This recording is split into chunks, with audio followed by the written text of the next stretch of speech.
بسم الله الرحمن الرحيم. طه ما أنزلنا عليك القرآن لتشقى إلا تذكرة لمن يخشى تنزيلا ممن خلق الأرض والسماوات العلى الرحمن على العرش استوى له ما في السماوات وما في الأرض وما بينهما وما تحت الثرى وإن تجهر بالقول فإنه يعلم السر وأخفى الله لا إله إلا هو له الأسماء الحسنى وهل أتاك حديث موسى إذ رأى نارا فقال لأهلهم كثوا إني آنست نارا لعلي آتيكم منها بقبس أو أجد على النار هدى فلما أتاها نودي يا موسى إني أنا ربك فاخلع نعليك إنك بالواد المقدس طوى وأنا اخترتك فاستمع لما يوحى إنني أنا الله لا إله إلا أنا فاعبدني وأقم الصلاة لذكري إن الساعة آتية أكاد أخفيها لتجزى كل نفس بما تسعى فلا يصدنك عنها من لا يؤمن بها واتبع هواه فتردى وما تلك بيمينك يا موسى قال هي عصاي أتوكأ عليها وأهش بها على غنمي ولي فيها مآرب أخرى قال ألقها يا موسى فألقاها فإذا هي حية تسعى قال خذها ولا تخف سنعيدها سيرتها الأولى واضمم يدك إلى جناحك تخرج بيضاء من غير سوء آية أخرى لنريك من آياتنا الكبرى اذهب إلى فرعون إنه طغى قال رب اشرح لي صدري ويسر لي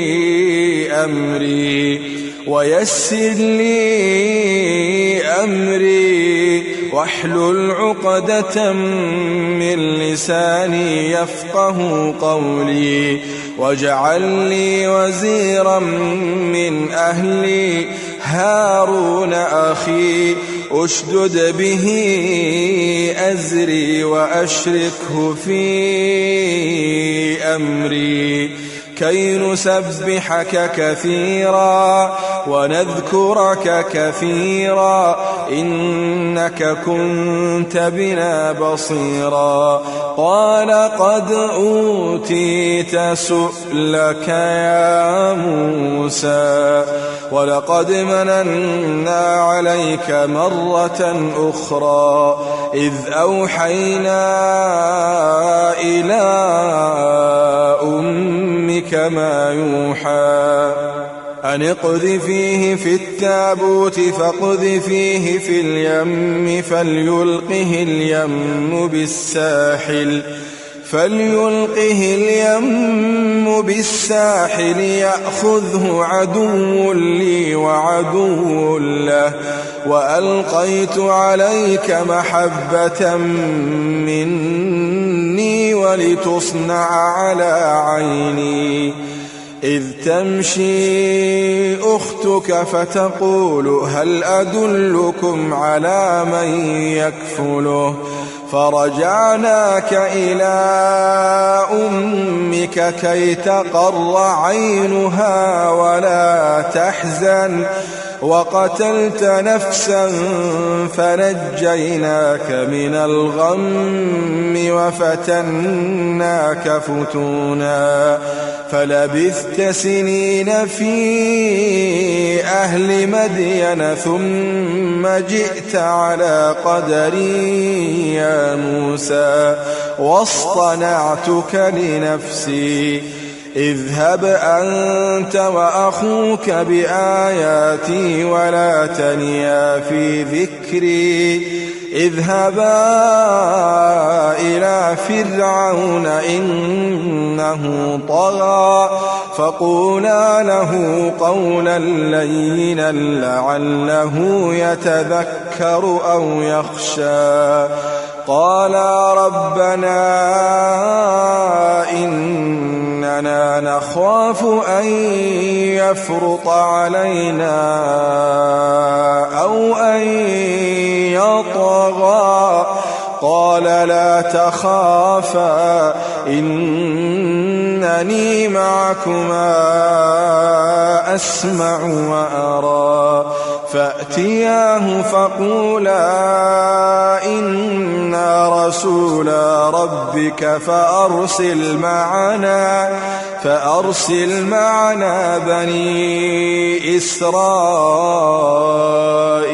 ولا تعذبهم قد جئناك بآية من ربك والسلام على من اتبع الهدى إنا قد أوحي إلينا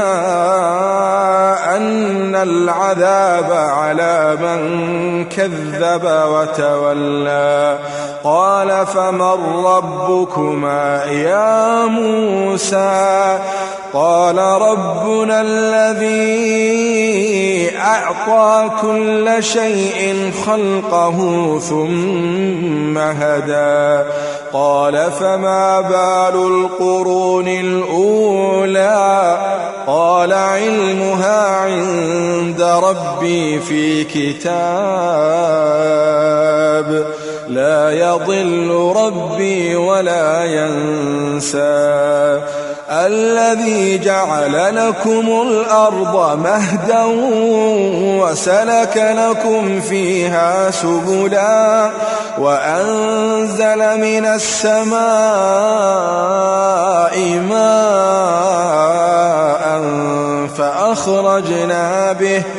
فأخرجنا به أزواجا من نبات شتى كلوا وارعوا أنعامكم إن في ذلك لآيات لأولي النهى الذي جعل لكم الأرض مهدا وسلك لكم فيها سبلا وأنزل من السماء ماء فأخرجنا به أزواجا من نبات شتى كلوا وارعوا أنعامكم إن في ذلك لآيات لأولي النهى منها خلقناكم وفيها نعيدكم ومنها نخرجكم تارة أخرى ولقد أريناه آياتنا كلها فكذب وأبى قال أجئتنا لتخرجنا من أرضنا بسحرك يا موسى فلنأتينك بسحر مثله فاجعل بيننا وبينك موعدا لا نخلفه نحن ولا أنت مكانا سوى قال موعدكم يوم الزينة وأن يحشر الناس ضحى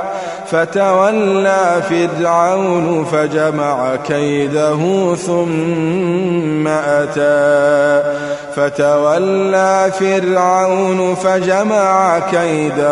ثم أتى قال لهم موسى ويلكم لا تفتروا على الله كذبا فيسحتكم بعذاب وقد خاب من افترى فتنازعوا أمرهم بينهم وأسروا النجوى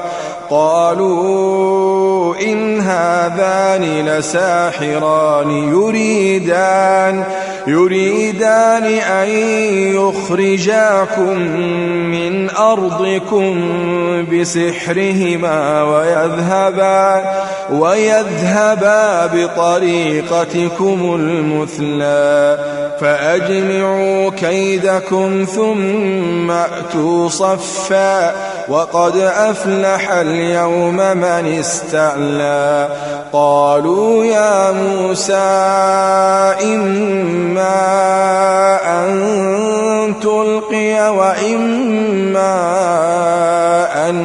نكون أول من ألقى قال بل ألقوا فإذا حبالهم وعصيهم يخيل إليه من سحرهم أنها تسعى فأوجس في نفسه خيفة موسى قلنا لا تخف إنك أنت الأعلى وألق ما في يمينك تلقف ما صنعوا إنما صنعوا كيد ساحر ولا يفلح الساحر حيث أتى فألقي السحرة سجدا قالوا آمنا برب هارون وموسى قال آمنتم له قبل أن آذن لكم إنه لكبيركم الذي علمكم السحر فلأقطعن أيديكم وأرجلكم من خلاف ولأصلبنكم في جذوع النخل ولتعلمن أينا أشد عذابا وأبقى قالوا لن نؤثرك على ما جاءنا من البينات والذي فطرنا فاقض ما أنت قاض إنما تقضي هذه الحياة الدنيا إنا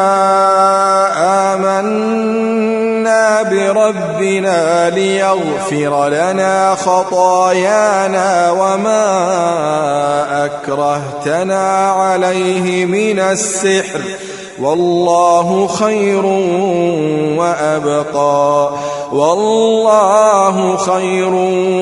وأبقى إنه من يأت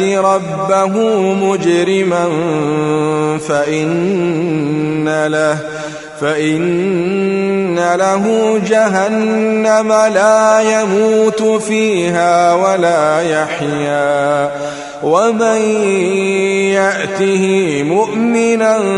قد عمل الصالحات فأولئك لهم الدرجات العلى جنات عدن تجري من تحتها الأنهار خالدين فيها وذلك جزاء من تزكى ولقد أوحينا إلى موسى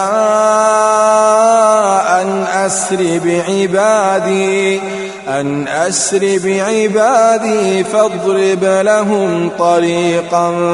في البحر يبسا لا تخاف دركا ولا تخشى فأتبعهم فرعون بجنوده فغشيهم من اليم ما غشيهم وأضل فرعون قومه وما هدى يا بني إسرائيل قد أنجيناكم من عدوكم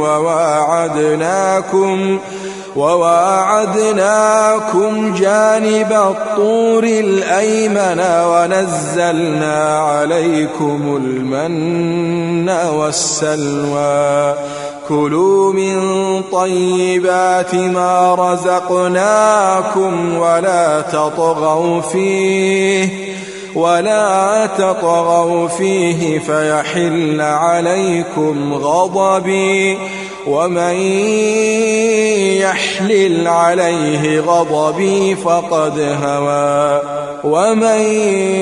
يحلل عليه غضبي فقد هوى وإني لغفار لمن تاب وآمن وعمل صالحا ثم اهتدى وما أعجلك عن قومك يا موسى قال هم أولئك على أثري وعجلت إليك رب لترضى قال فإنا قد فتنا قومك من بعدك وأضلهم السامري فرجع موسى إلى قومه غضبان أسفا قال يا قوم ألم يعدكم ربكم وعدا حسنا أفطال عليكم العهد أم أردتم أن يحل عليكم غضب من ربكم فأخلفتم موعدي قالوا ما أخلفنا موعدك بملكنا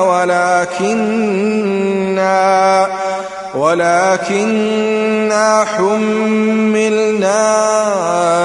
أوزارا من زينة القوم فقذفناها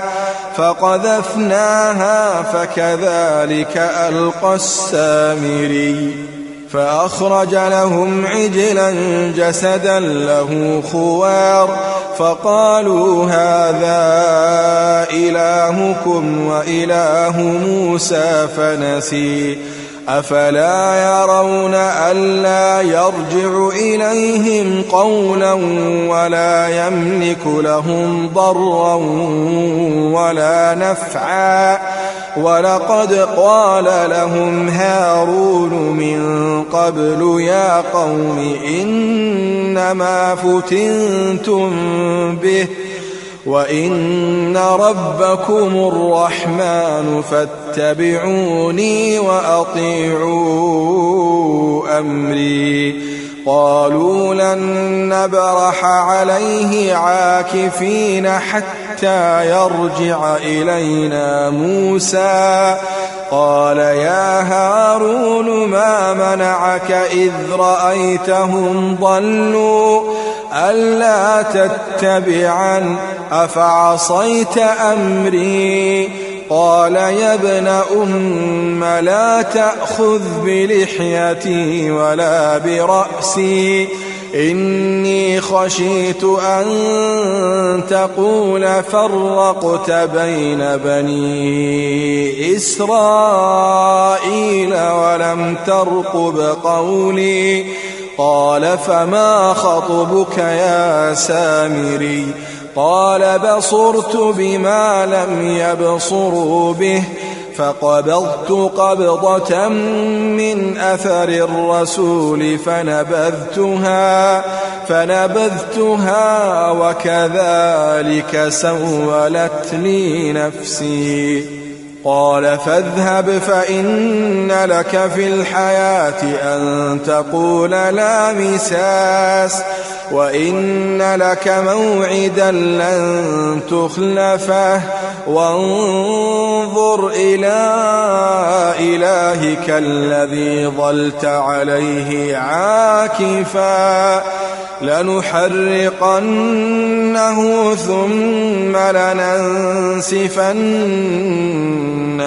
في اليم نسفا إنما إلهكم الله الذي لا إله إلا هو وسع كل شيء علما كذلك نقص عليك من أنباء ما قد سبق وقد آتيناك من لدنا ذكرا من أعرض عنه فإنه يحمل يوم القيامة وزرا خالدين فيه وساء لهم يوم القيامة حملا يوم ينفخ في الصور ونحشر المجرمين يومئذ زرقا يتخافتون بينهم إن لبثتم إلا عشرا نحن أعلم بما يقولون إذ يقول أمثلهم طريقة إن لبثتم إلا يوما ويسألونك عن الجبال فقل ينسفها ربي نسفا فيذرها قاعا صفصفا لا ترى فيها عوجا ولا أمتا يومئذ يتبعون الداعي لا عوج له وخشعت الأصوات للرحمن فلا تسمع إلا همسا يومئذ لا تنفع الشفاعة إلا من أذن له الرحمن ورضي له قولا يعلم ما بين أيديهم وما خلفهم ولا يحيطون به علما وعنت الوجوه للحي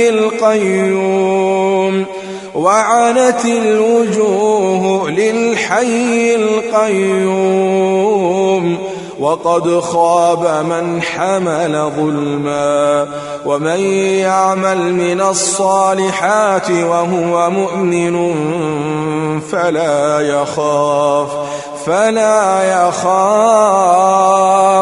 فلا يخاف ظلما ولا هضما وكذلك أنزلناه قرآنا عربيا وصرفنا فيه من الوعيد لعلهم يتقون أو يحدث لهم ذكرا فتعالى الله الملك الحق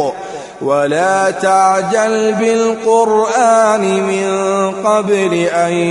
يقضى إليك وحيه وقل رب زدني علما ولقد عهدنا إلى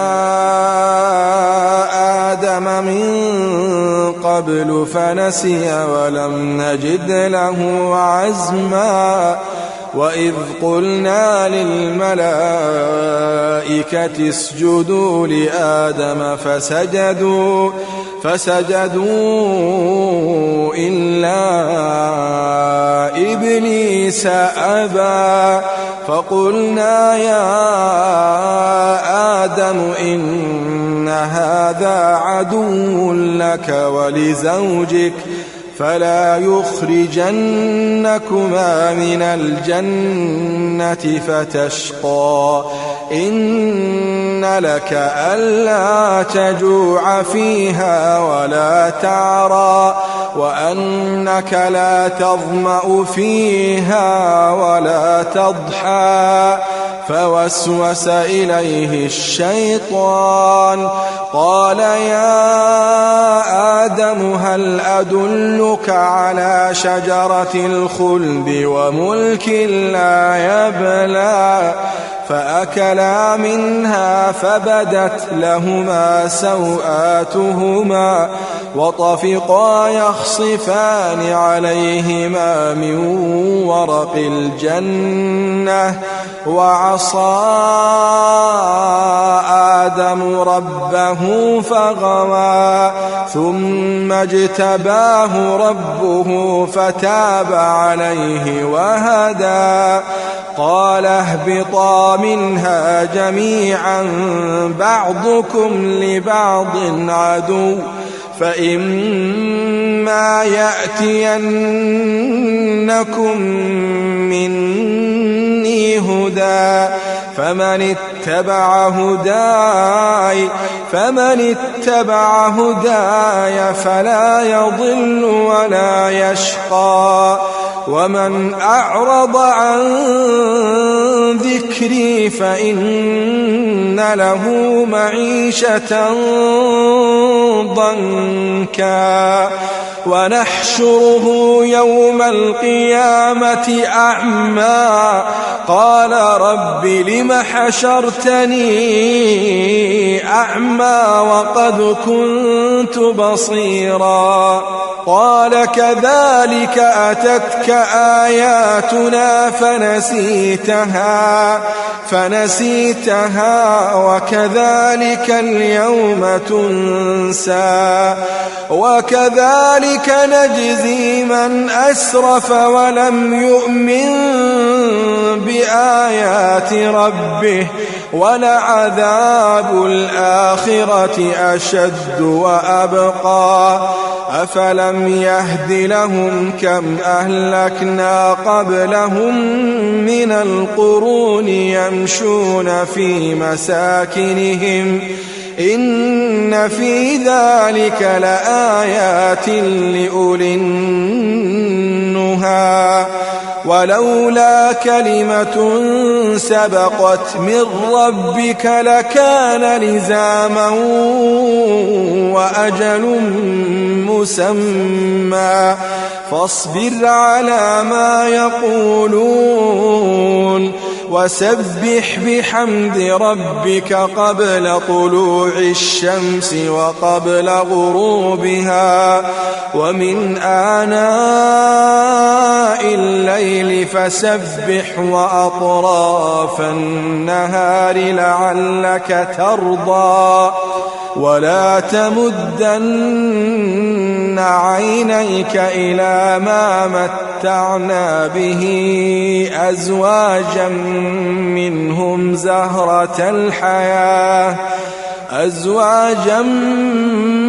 منهم زهرة الحياة الدنيا لنفتنهم فيه ورزق ربك خير وأبقى وأمر أهلك بالصلاة واصطبر عليها لا نسألك رزقا نحن نرزقك والعاقبة للتقوى وقالوا لولا يأتينا بآية من ربه أولم تأتهم بينة ما في الصحف الأولى ولو أنا أهلكناهم بعذاب من قبله لقالوا ربنا لولا أرسلت إلينا رسولا فنتبع آياتك من قبل أن نذل ونخزى قل كل متربص فتربصوا فستعلمون من أصحاب الصراط السوي ومن اهتدى. قدمت لكم هذه التلاوة من موقع tvquran.com.